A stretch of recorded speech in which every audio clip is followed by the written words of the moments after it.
Tess, welcome to Coffee and Tea with CarrieVee. I have been looking forward to this for quite some time. Thank you so much for having me. I'm so excited to be on because you've helped me in my business in many ways and helped me learn how to tell my story better. So I'm super grateful to you. I'm super grateful to you as well. And because I know what you're going to be, well, I think I know what you're going to be speaking on today. I'm very excited to bring this out to everyone because it's a topic that women don't think about and we shy away from. So share with us your passion, if you will. And I'm going to let you take the stage. I'll ask questions along the way, but this today, Coffee and Tea with CarrieVee is the Tess show. Take it away. Well, thank you so You're much. very welcome. I've been thinking a lot about my passion recently, actually, and I did an Instagram reel on this in that I think I'm going to take this question a little bit of a different direction here. I I think love there's it. a lot of pressure on finding that one thing that is your passion. And I've held so many different types of jobs in my life and done so many different amazing things. And some of those things really gave me energy for a while. And then at some point, sort of stopped fulfilling me in the way they once did. And so Yes. my perspective on passion has kind of shifted in the sense that I'm going to chase things and people and places that bring me energy and take the pressure off finding my one passion. Now, I will say right now, I've never been more motivated to help more women figure out how to reach financial independence. And Mhm. that is what I'm focused on as a financial coach. And I think more money in the hands of women is magic. And that is Yes. what I am most excited about these days. And that's what's giving me energy.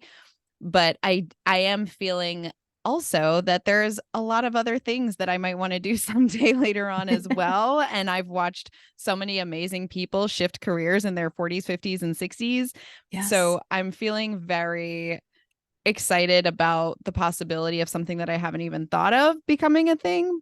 So right now my energy and my desire is to help as many women as possible feel comfortable with their money and stop avoiding the work. I heard this great quote the other day.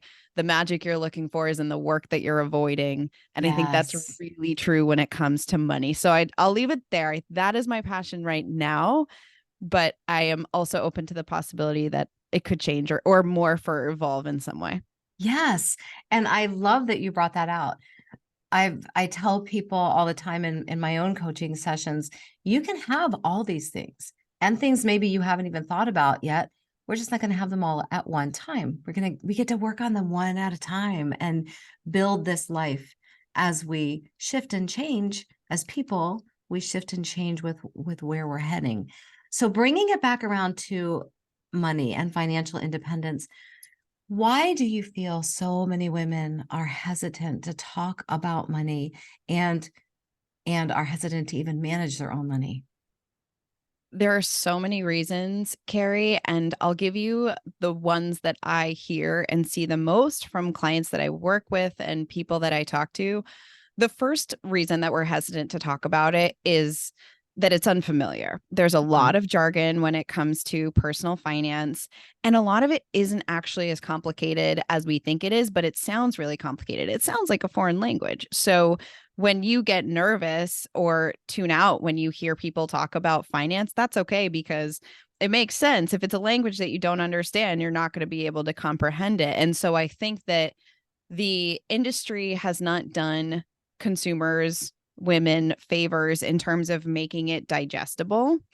And then Mhm. on top of that, we don't really have any formal education around this, especially if, you're 30 and beyond. There wasn't any personal finance classes in high school or No, there college. was not. Yeah, I took intro to jazz in college and that was an awesome class, but I would have rather learned the basics of the stock market. Like that would have been, or credit or any of that. So it's not organized in our education anywhere. So it's Mhm. unfamiliar, it feels complex because of the language.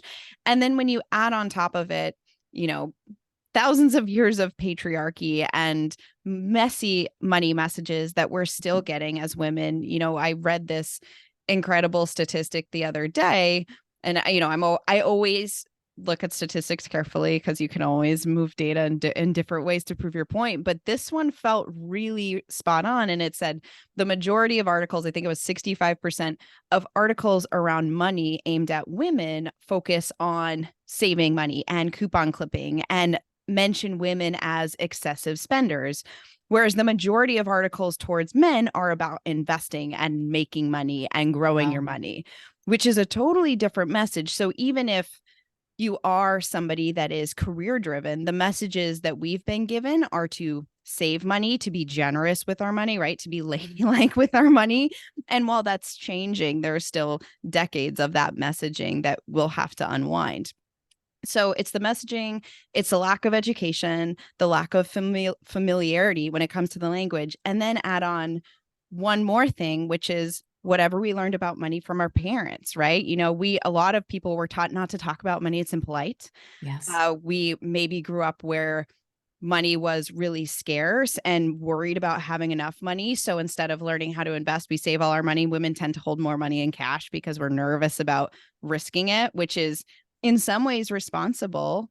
But in order to make sure that we retire comfortably, we have to be learning how to invest. Otherwise, you know, saving our way to retirement is going to be really challenging. So I would say it's a combination of all those things. And why it is so important to start to educate yourself is because that's what's going to help you feel more confident about your financial situation. It's really about gaining that knowledge. And so that's why I'm so passionate about what I do now and being a financial coach and an educator first.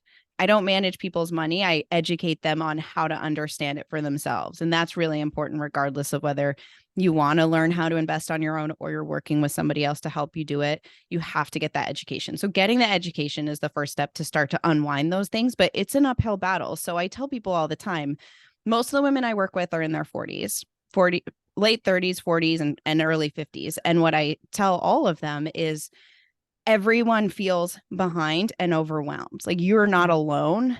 And it's not your fault that you feel that. I just listed out a lot of things that stack the cards against us, right? So it's not your Yes. fault, but it is your responsibility to improve your relationship with money. And that all starts with education. What I have so many questions around everything you just said. What brought you to this journey? What was it that you said, I took you intro to jazz. I would have rather had intro to the stock market, but why? Why? What brought you there? I grew up with a very massive fear of not having enough money. And I remember being very young, hiding money wherever I could. I remember my mom saying regularly that I don't know if we have enough money for that. And that was messaging I heard a lot. My parents also had unstable relationships between my two biological parents. Have been married 9 times. So I have this extreme fear and anxiety of not having enough money, coupled with the fact that I've been taught this lesson that you have to rely on yourself. You're the only person that's going to guarantee your financial future, which that is a good thing. And so from that, I ended up graduating from university, really nervous about finding a job that would make enough money. I graduated in 2010. So, deep recession, didn't find a job, ended up as a circus performer on cruise ships. That was my first job. And like an aerial acrobat, like literally doing tricks was my first job. Oh my gosh. But why this is important to my money story is that I ended up being able to save a lot of money on cruise ships because I was living on a ship. I had my accommodations paid for, food paid for. So I thought, great, like this is my opportunity to be super responsible. I'm going to save all this money and I'm going to give it to somebody else to invest for me because I'm not smart enough to do it myself. And so I did that, and I handed my money over to a trusted friend, somebody I knew, and sort of said, just make it be more. And unfortunately, what ended up happening is I ended up paying thousands in fees that I shouldn't have been paying. I had duplicate investments in the account that weren't valuable. I was sold a financial product called an annuity, which was better suited for somebody in their late 50s versus I was in my late 20s at the time. Yes. And I didn't find any of this out until way, way later. And so I had spent years spending money with this person. And I can't even remember exactly what the trigger was that made me think to look into some of this stuff. But once I figured it out, I realized that there had to be a better way. And then when I learned the basics of investing, I thought to myself, oh my goodness, this is so much easier than I thought. And so we've all been taught this myth that good investing has to be really complicated, that the average person can't learn it, that you have to have an economics degree or a PhD in finance to invest in the stock market. And that's simply not true. There's so many simple investing vehicles that anyone can understand, even if you have no financial background whatsoever.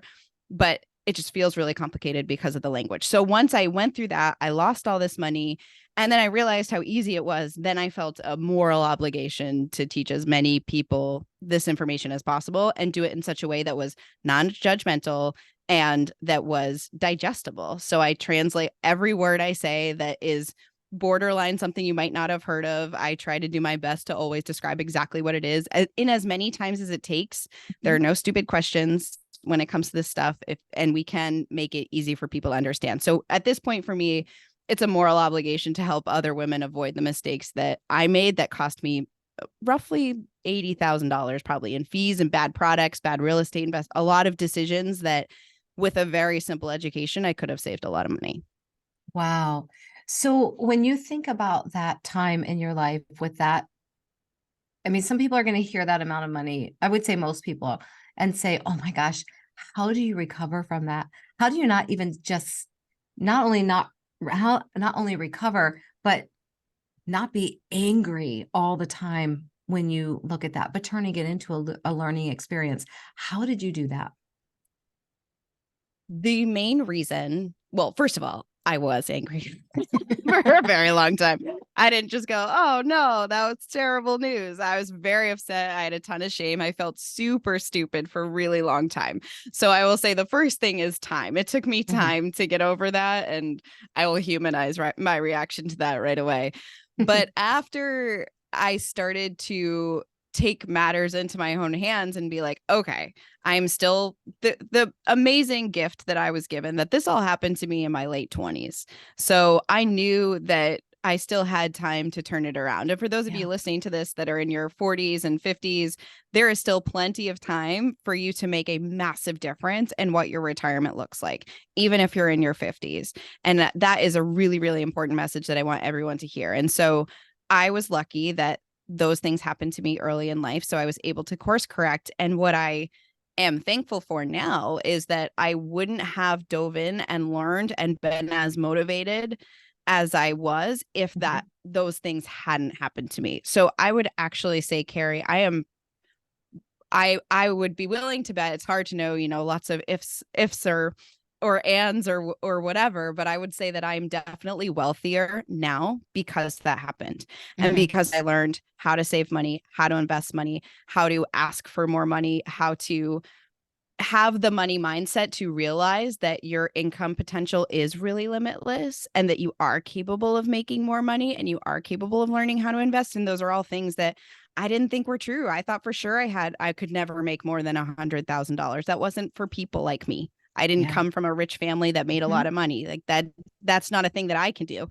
And when you start to make those mental shifts over time, you start to realize how powerful a little bit of knowledge can be. And so to answer your question, it took me a while to get over, but the best thing I did was dove into education as much as possible and started taking action.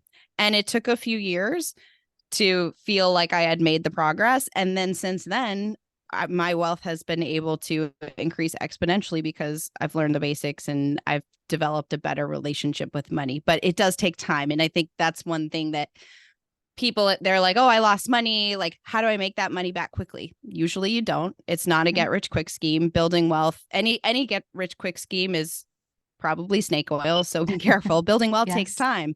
But I Yes. like this idea of an intentional 3 to 5 years, your financial situation can look drastically different than wherever you're sitting today listening to this. And there's power in patience and knowledge when it comes to building wealth.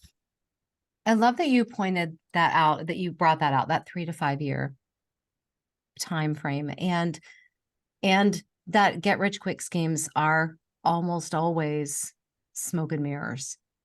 And they leave you broken and feeling like, how could I have fallen for that? So I really, really appreciate you bringing that 3 to 5 year thing in, because in my own mind, there have been times in my life where I have said, by this time next year, I'm going to be financially set from from this place to this place. But when I've sat down and really started brainstorming that out, I really came out with a 3 to 5 year plan and not a year plan. And so I appreciate you bringing that out, because I feel like too many women, especially women, are sold a bill of goods because we're kind of told our brains can't handle what really it takes to be financially independent. Here's a coupon. And so I would love I would love your take on two things. One, your opinion on extreme coupon clipping or even coupon clipping.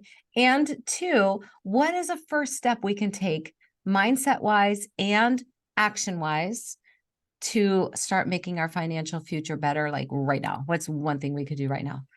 Okay, awesome. So I'll answer the first question. So my opinion on coupon clipping is similar to saving money, in that if you want to make a big difference in the way that your financial situation looks today and in the future, the first thing, and I guess this could answer both of your questions. The first thing you need to do is understand how money comes in and out of your life and actually track that.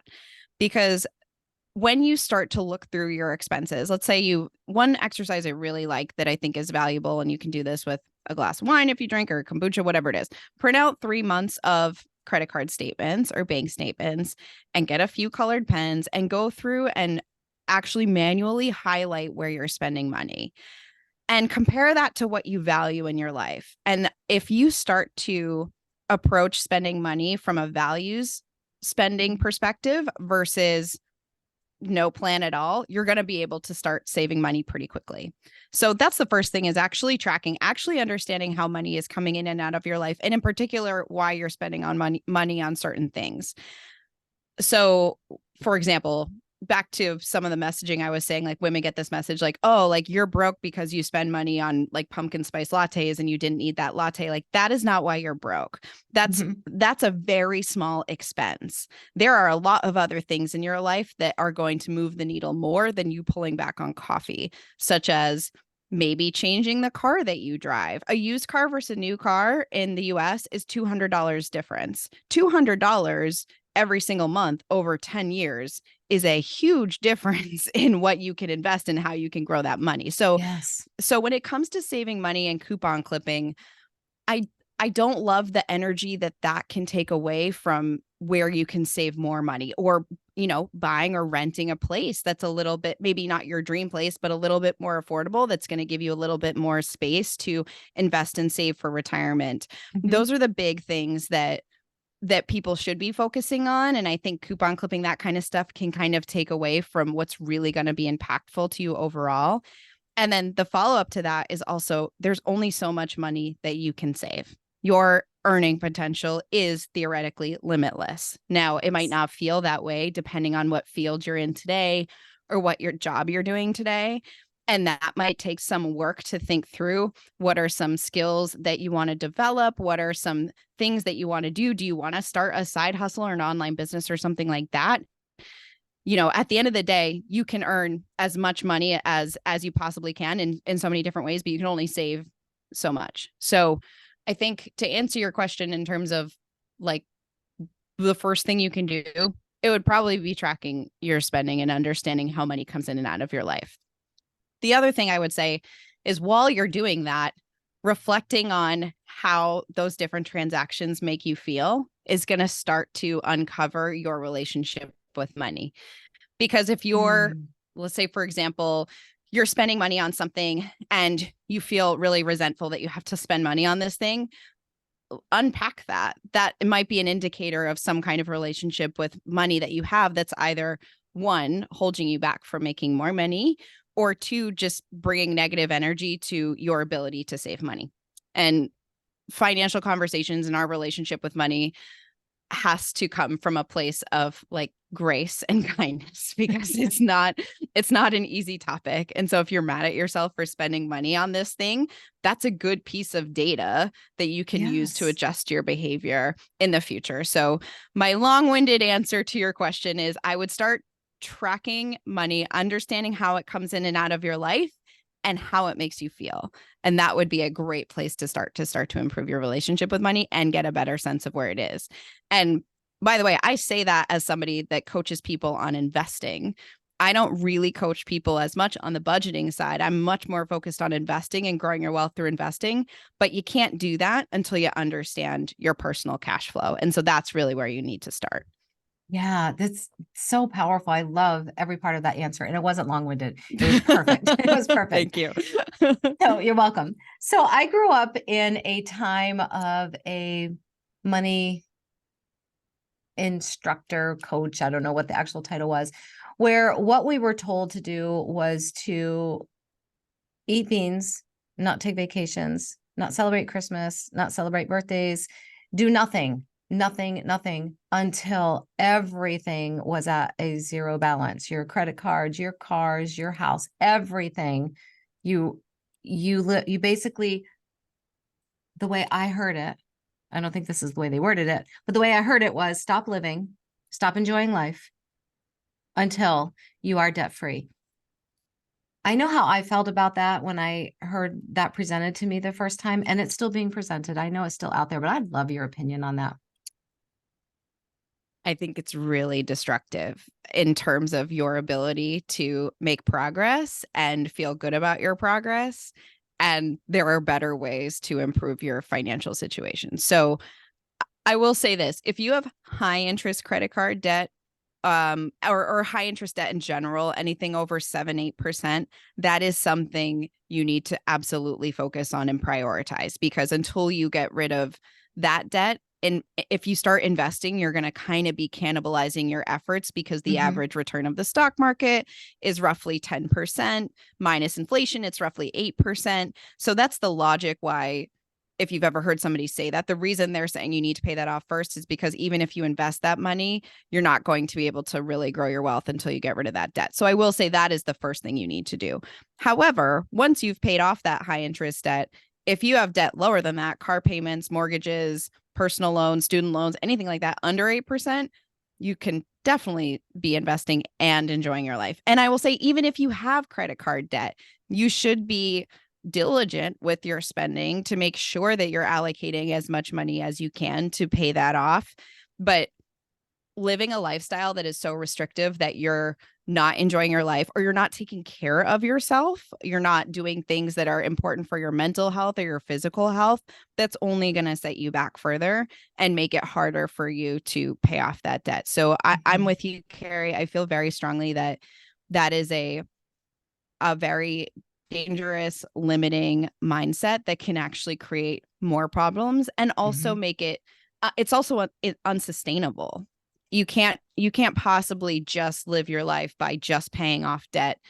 That doesn't mean that you don't buckle down for a couple years and do everything you can to get rid of it, but you do it intentionally. And I actually have this, I have a little bit of beef with the word budget, because to me it feels a little restrictive. So I prefer intentional spending plan, which is way longer, but I actually like that because it's like, okay, we're being intentional here. So yes, we know that our number one goal is to pay off this high interest debt, but we also know that we need to be happy and healthy to be able to go to work, to take care of our kids. So we're also going to go to yoga.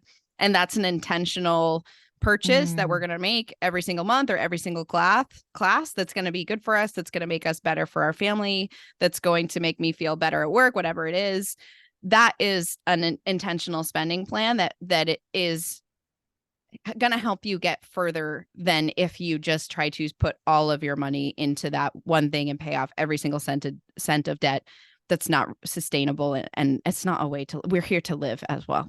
Yes. I love that answer. And thank you. That is how I feel. And I love that intentional spending, and that you're bringing out that our earning potential really is limitless. And I don't think that most women, actually, I know that most women don't believe that. They feel stuck, or they feel trapped, or they feel unable to do something. And maybe it goes even deeper than that, in that they don't believe that they're worthy of it in the first place. So they don't go for it. Yeah, I think that's true. I definitely think that's true. And I also think the reason we need to have more conversations around money is because even if you do believe that you should be, or even if you do have a higher self-worth, you don't know what's possible until you start to connect and learn from other Yes. women. And so I tell women all the time what I used to make when I worked in corporate. And I think that's important. And that's not to be braggadocious, but that's just to make sure that they know, especially when I'm talking to women that arguably have more experience than me, are further along in their career than I was, they should be asking for make more money. They are worth more money than they're getting paid, but they don't know that because we're not talking about it. So some type of normalizing conversations around money and transparency around earnings and income is really, really important for that reason. But I agree. And, I think that that's part of the work that you have to do when you talk about how money comes in and out of your life. Like if you're getting paid and you're thinking like, oh, this is, as much as I can make, that's bringing awareness to something that's going to really hurt your financial situation. And so starting, if you're still sitting here like, I definitely don't think I can make more money, I would say try to find some community or group that you can be a part of, or start talking to people and asking what opportunities are out there, because you'll probably be surprised that with your existing skill set, there are ways for you to make more money. I feel like that's true for most people like right now, but we just haven't seen the possibility because we're not connecting enough and we're not talking about it enough. Yes. So powerful. I wish we had unlimited time to talk about this. I can't believe how fast our time is going. How can people tap into you and learn more, be able to work with you and really do a deep dive into this? Because I know we have barely scratched the surface of what you do when you are working with someone on this subject. Yeah. So the first thing I'll offer up is I actually put together this Savvy Investor Starter Pack that has a lot of the first pieces and steps that you need to take if you're interested in improving your existing financial situation. So there's a guide, and maybe we can drop it in the show notes, would be Yes, great. absolutely. Awesome. Okay. So it's a Savvy Investor Starter Pack. And in there's journal prompts for your money mindset to start to Mm. unpack like some of the things that might be holding you back from making more money, or holding you back from getting an education and learning how to invest, whatever it is. So there's some great journal prompts in there. There's also a 4-step toolkit on the things you need to do to get ready to start investing, Okay. order of operations to start investing. There's access to a video in one of my paid programs where I run through the 8 most common investing mistakes I see, most of which I made. so so there's a whole video and you get access to that in the guide. So Okay. that's all free. So that's probably the best place to start, honestly. Download that guide. My contact information is in there, and I also regularly host free investing workshops, and the link is in there as well. So that's definitely the best place to start if you're interested. I'm also on Instagram at Wealth with Tess, and I post tons of info there. So feel free to give me a follow there and DM me. I will respond. Really me, not a bot. So. That is wonderful. I mean, I can't wait to get my own hands on this. What you are offering us as a gift is amazing to get started with. So tangible things we can start doing right now, and then working on our mindset at the same time. And you're giving it all to us. So that link will be in the show notes. I would recommend everyone go there and get this and get tapped in. We've believed a lie for too long on so many fronts, and the financial front is one of the biggies. We don't have to be dependent on someone else. We get to build our wealth, and we get to live our lives with joy. Being able to, I tell people all the time when they will ask me about money, it's one of the things that comes up in our mindset coaching. Well, I've always been taught money is evil. Is there anything you love to support? Yeah, these are the things I love to support. You can't do that without money. You can't give from an empty wallet. You can't. It's impossible. So how can it be evil? Money doesn't make you evil. I No, know. I it can see. doesn't. I can see I like stuff brewing in you. Go ahead, let it I'm out. gonna say this one last. I'll say this one Yes, last thing because I know we have go to for wrap it. up. I I always have people comment on social or in my emails like money doesn't buy happiness. And that's kind of true. But money is a tool that buys freedom, flexibility, options out of scary situations, the ability to leave a toxic job, the ability to generate, to donate, impact, build a business that creates influence. All of those things are so powerful, and you can only do them if you have money. So I couldn't agree with you more. I Yes. think it's so important. And you're right. It's a lie. It's a lie that, you don't need money to be happy, or that having money is selfish and greedy. I like money in the hand. Women donate more. That's another reason why, like, I want more money in the hands of Yes. women, because women have an opportunity to make a greater impact, to influence the issues we care about the most. And if we don't have money, we simply will not be as successful. So we need money Exactly. for safety and security, and to make the impact that I know people listening to this podcast want to make. Yes. Thank you for pointing that out. This has been such an amazing episode. I can't wait to go back and listen to it myself. So before we let you go, can you give us your version of your Pow Pow shoes? I think that I've been in a point of transition, thinking about like what my superpower is, and like Yes. what I want to offer the world. And I think for me, it's really creating non-judgmental spaces around money. And I want to like synthesize that more, because I know that's like not the best answer. It's like It's too long. But wonderful. yeah, I think the thing for me, like, I lost a lot of money. I felt so stupid about it. And so my my superpower, or what I want it to be right now, is just to create a safe, non-judgmental space, regardless of where you are today, to help you take a first step in the right direction when it comes to your money, because it just takes one step in the right direction to change everything. And that's what I'm most excited about right now. I think that is a fabulous answer. And we talked about journal prompts earlier. Can you leave us with one of your favorite journal prompts that we can get writing on today? Yeah, my favorite one is, what is your earliest memory of money? And I think you'll find that it's probably earlier than you think. Our thoughts and ideas around money are formed typically by the time we're 7 years old. So that can inform a lot about how you think about money, your limiting beliefs around money. If you feel like money is scarce, it's greedy, all that stuff, some of that stuff that we've talked about. I think that is a really powerful journal prompt to start to figure out where you can improve your relationship with money. Thank you. I got chills when you said that. I can't wait to go journal on that myself. Tess, thank you so much for hanging out with us today. What an amazing episode this is. I can't wait to get it into the hands of everyone.